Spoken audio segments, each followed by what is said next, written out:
नमस्कार दोस्तों, एक बात कही में आप सबका स्वागत है। मैं राजेश चतुर्वेदी हाजिर हूँ आपके सामने।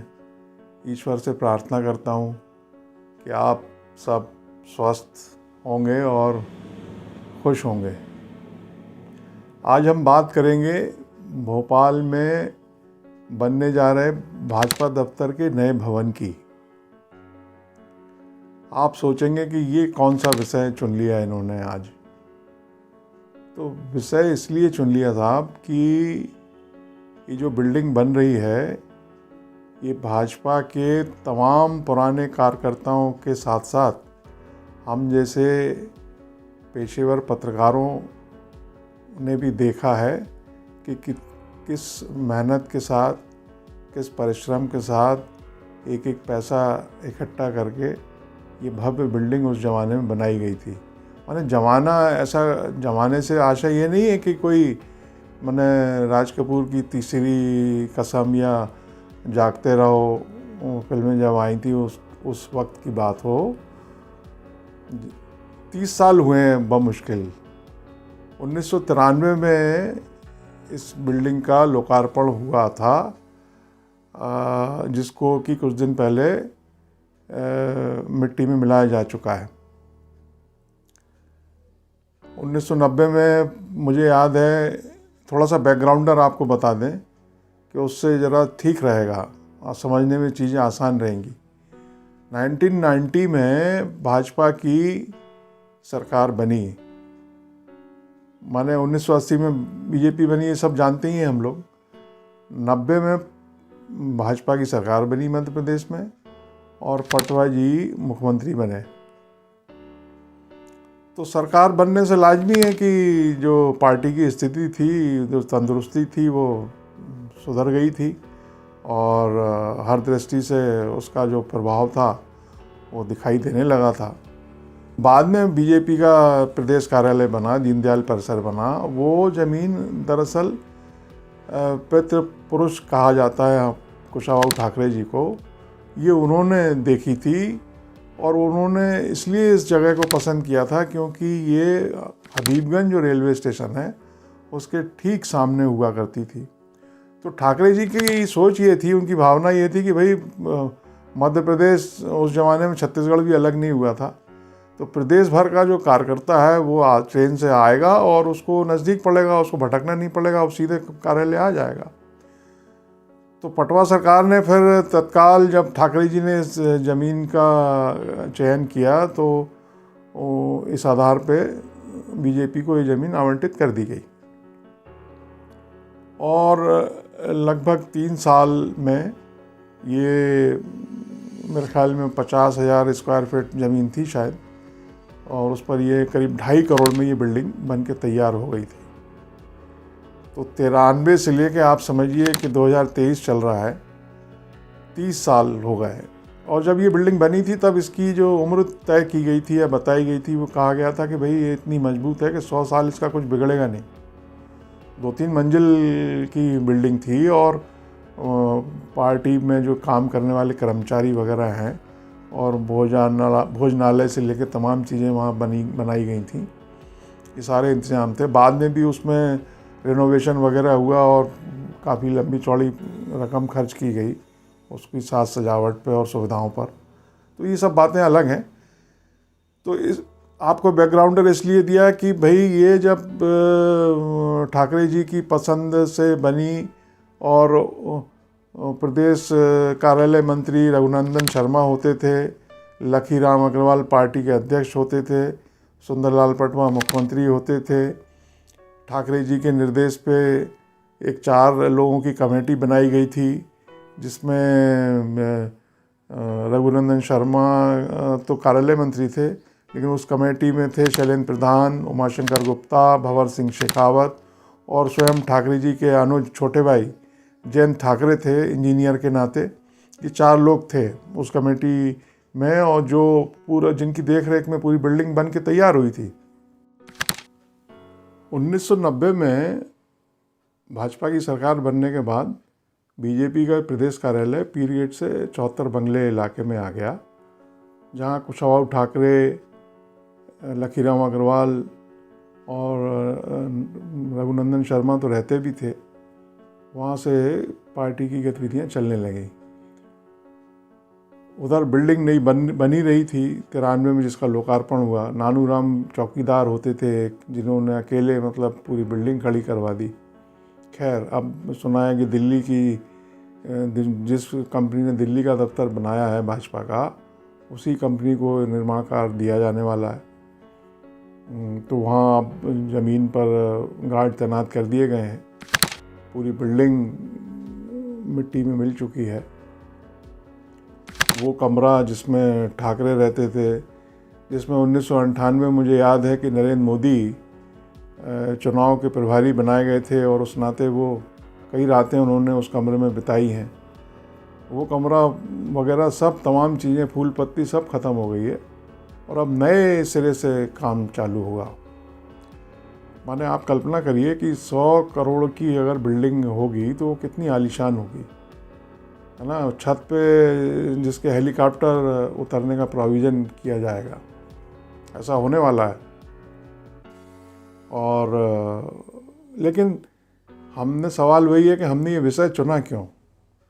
तो विषय इसलिए चुना साहब कि ये जो पार्टी में पुराने जो कार्यकर्ता हैं, जिनको 20 साल 30 साल 40 साल का वक्त हो गया है, या जो मिस्ड कॉल के थ्रू नहीं आए हैं भारतीय जनता पार्टी में, और उसमें भी दो तरह के लोग हैं। एक तो मिस्ड कॉल वाले हैं और एक जो इधर उधर से आ गए हैं कुछ दिनों में, वो कार्यकर्ता हैं। उनको अगर छोड़ दें तो जो पुराना कार्यकर्ता है, जिसने सारी चीज़ें अपनी नज़रों में के सामने होती हुई देखी हैं, उसको कुछ बेचैनी सी हो रही है। उसको लग रहा है कि ये क्या हो क्या रहा है, जबकि वो ये नहीं समझ पा रहा है कि भाई अब OTT और नेटफ्लिक्स का ज़माना है। अब वो स्टीमेन कलर की फिल्में गायब हो चुकी हैं और जितनी जल्दी इस बात को समझ लिया जाए उतना सेहत ठीक रहने वाली है। लेकिन मनुष्य है, उसको मतलब उतनी आसानी से चीज़ें स्वीकार करने में दिक्कत होती है।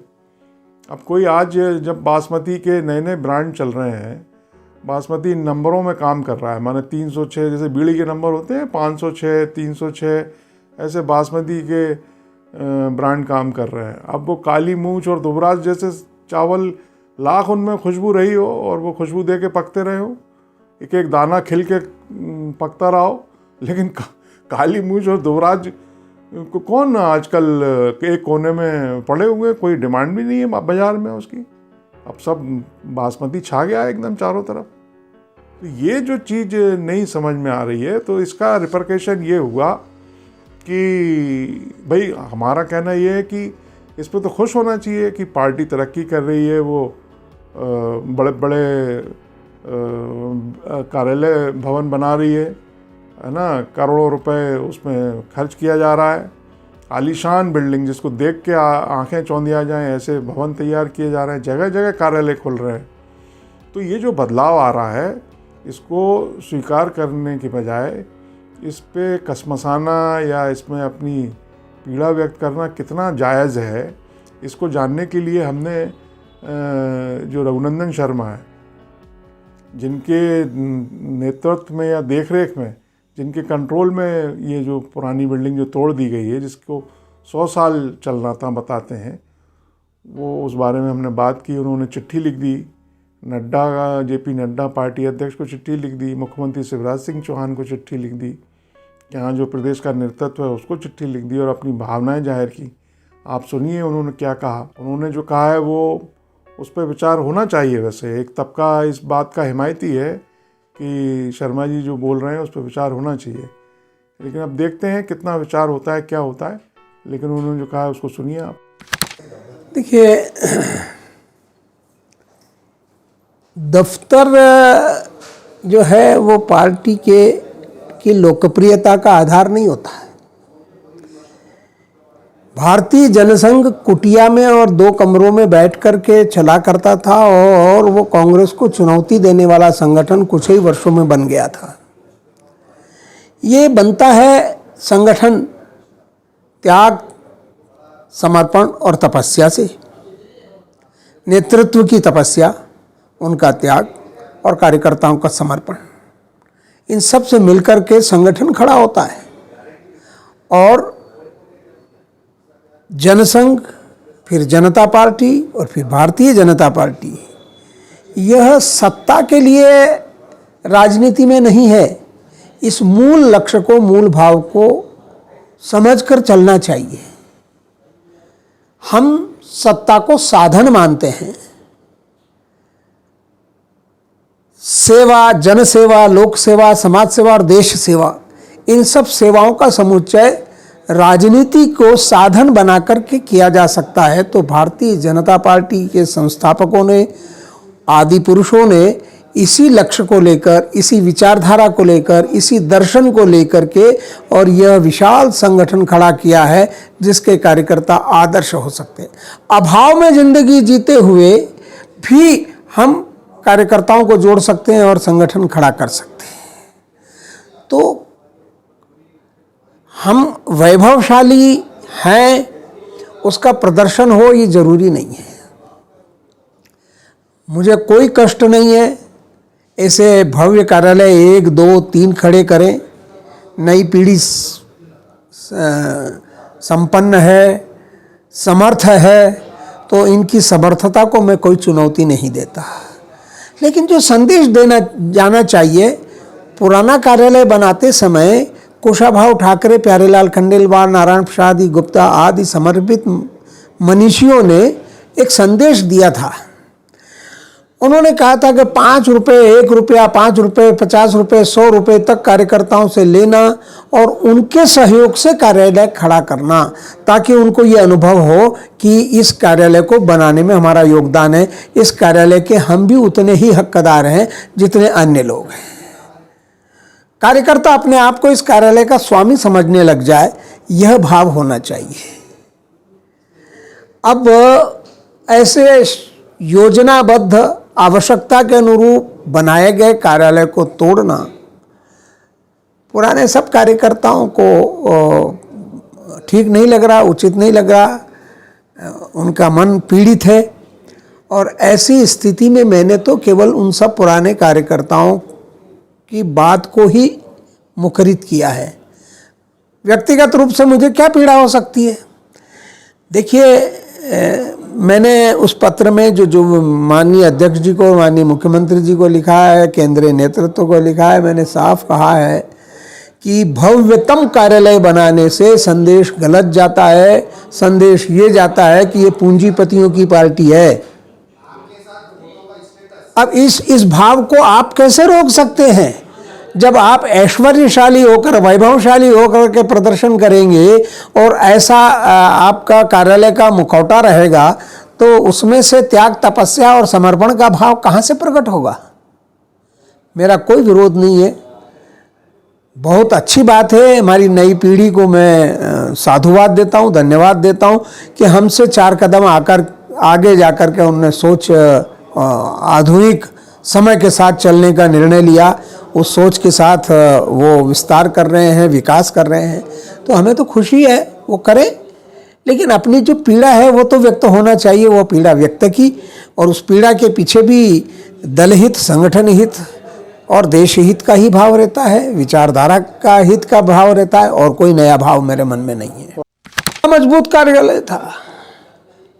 अब मजबूत से मजबूत कार्यालय को भी, चट्टानों को तोड़ा जा सकता है तो उसको तोड़ने में कोई खास बात नहीं है। उतने मजबूत कार्यालय को तोड़ने के बजाय उस पर 2 मंजिल, 3 मंजिल आवश्यकता अनुसार किया जा सकता था, लिफ्टें लगाई जा सकती थी, सब किया जा सकता था। परंतु मैं फिर कह रहा हूँ कि मैं इस नए नेतृत्व को कोई चुनौती नहीं दे रहा हूँ, मैं इनका विरोध भी नहीं कर रहा हूँ, ये जो चाहें करें। पर दिल्ली का उदाहरण हमारे सामने है। बड़ी पीड़ा होती है जब वहाँ दिल्ली में छोटे छोटे कार्यालय में बैठ कर के जनसंघ और जनता पार्टी और भारतीय जनता पार्टी चला करती थी, तो दिल्ली के ऊपर जनसंघ और भारतीय जनता पार्टी का कब्जा रहा करता था। बड़ा भव्य महल जैसा विशाल कार्यालय बनाने के बाद पार्टी वहाँ छोटी सी हो गई, सिकुड़ गई। अब तो दहाई में भी हमारे विधायक नहीं जीतते, ये स्थिति बन गई। तो चिंता इस बात की है कि इस वैभव को देख करके जनता या कार्यकर्ता प्रभावित नहीं होता, आकर्षित नहीं होता, प्रेरणा नहीं लेता। प्रेरणा तपस्या से लेता है, प्रेरणा त्याग से लेता है, कथनी और करनी समान हो उससे प्रेरणा लेता है। अब ये प्रेरणा प्राप्त करने के जो हमारे विचार थे, हमारी सोच थी, अब वो पिछड़ गई है। अब प्रेरणा प्राप्त करने का ये हो सकता है कि आधुनिकतम सर्व सुविधा युक्त, सब प्रकार से सुख देने वाला, आराम देने वाला और तकनीकी दृष्टि से दुनिया को संदेश देने वाला ऐसा कार्यालय चाहिए। तो मेरी शुभकामना है, मैं हृदय से कार्यालय के लिए, नए कार्यालय के लिए और बनाने वालों को के दोनों के लिए मैं अपनी शुभकामना व्यक्त करता हूँ। तो रघुनंदन जी का कहना यह है कि भव्यतम भवन बनाने से गलत संदेश जाता है, और संदेश क्या जाता है कि ये पूंजीपतियों की पार्टी है। शैलेंद्र प्रधान कहते हैं कि भाई ये तो राष्ट्र की संपत्ति का नुकसान है, जिस बिल्डिंग को 100 साल चलना था उसको आप इतनी जल्दी तोड़ दे रहे हैं। बजाय इसके आप जो परिवार के, संघ परिवार के जो तमाम संगठन हैं उनको किसी को ये बिल्डिंग सौंप देते। किसी भी संगठन को सौंपी जा सकती थी, लेकिन इसको तोड़ा नहीं जाना चाहिए था। इससे अनेक कार्यकर्ताओं की भावनाएं आहत हुई हैं, जिन्होंने अपना अंशदान के जरिए ये बिल्डिंग खड़ी की थी। ये ठीक नहीं है। सुनिए आप प्रधान जी क्या क्या बोल रहे हैं। देखिए, जब ये भवन का निर्माण हो रहा था तब मध्य प्रदेश के सब कार्यकर्ताओं का कुछ ना कुछ अंश चंदे के रूप में इस भवन के निर्माण के लिए आए। ऐसा उस वक्त एक अभियान चल गया था। तो ईमानदारी से ये भवन हर कार्यकर्ता के एक अंश पूंजी के रूप में निर्मित किया गया था, और इसमें बहुत ही स्ट्रॉन्ग कंस्ट्रक्शन था। और इस विषय पे तो मैं ये कहना चाहूँगा, इतनी भव्य बिल्डिंग को तोड़ना ये देश हित में तो नहीं है। इसकी जगह अगर इनको कहीं दूसरा कार्यालय बनाना था तो बना लेते, और इसको किसी परिवार संगठन की किसी संस्था को दे देते। इसमें क्या बुराई थी? परिवार संगठन से क्या आशा है आपका?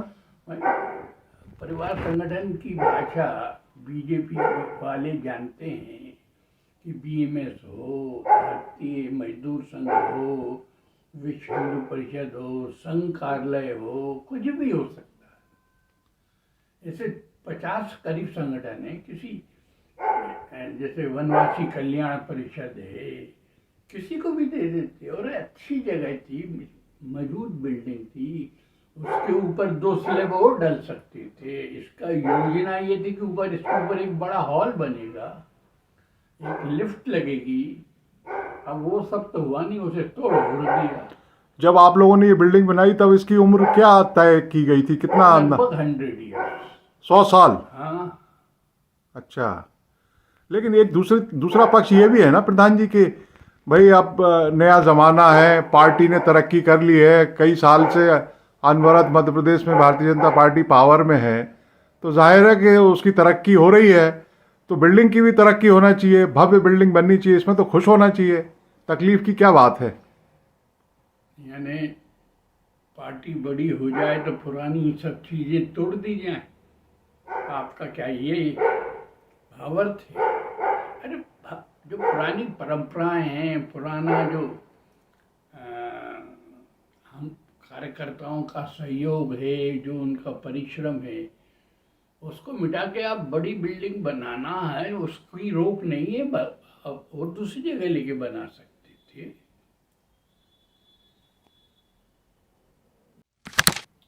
देखिए, अगर बेटा आईएएस हो जाए तो उसको अपने पिताजी को उस बंगले के आउट हाउस में रखने का हक नहीं है। उसको उसी सम्मान के साथ सबसे अच्छे कमरे में रखना चाहिए, ऐसा मेरा मत है। देखिए, हमारा कहना ये है कि इन लोगों का दुखी होना लाजमी है। हमें मालूम है कि विक्रम सीमेंट सस्ता मिल जाए और जितनी मात्रा में चाहिए उतना मिल जाए, इसके लिए ये लोग जो कमेटी के लोग थे वो नीमच तक के चक्कर लगाते थे और कई बार चक्कर लगाए, और तमाम जो सामग्री लगती है वही बिल्डिंग बनाने में वो ठीक ठाक रेट पे मिल जाए और जितनी मात्रा में चाहिए उतनी मिल जाए, इसके लिए बहुत मेहनत की, इसमें कोई शक नहीं है। तो तकलीफ़ लाजमी है, मगर जो परिवर्तन हो रहे हैं, जो चारों तरफ हो रहे हैं, पूरी चीज़ें बदली जा रही हैं, मिटाई जा रही हैं, क्योंकि समय बदल गया है, तो उसको स्वीकार किया जाना चाहिए। मगर उतनी सहजता दिखाई नहीं दे रही है, और जो दुख है कार्यकर्ताओं के बीच, जो तकलीफ़ है वो एक वर्ग में है, इसमें तो कोई शक नहीं है। मगर हमारा कहना ये है कि आप कल्पना करिए कि भाई जब मेट्रो में बैठा होगा यात्री तो उसको कितनी आलीशान अट्टालिका दिखाई देगी।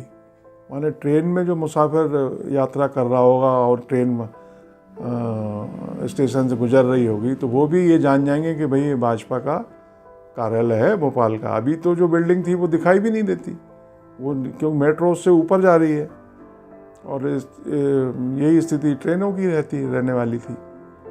तो ये तो होगा, और जब हेलीकॉप्टर उतरेगा बिल्डिंग पर तो उसका आनंद अलग है। माने एक पे एक फेरी वाली बात है ये, तो इसको महसूस करने की ज़रूरत है।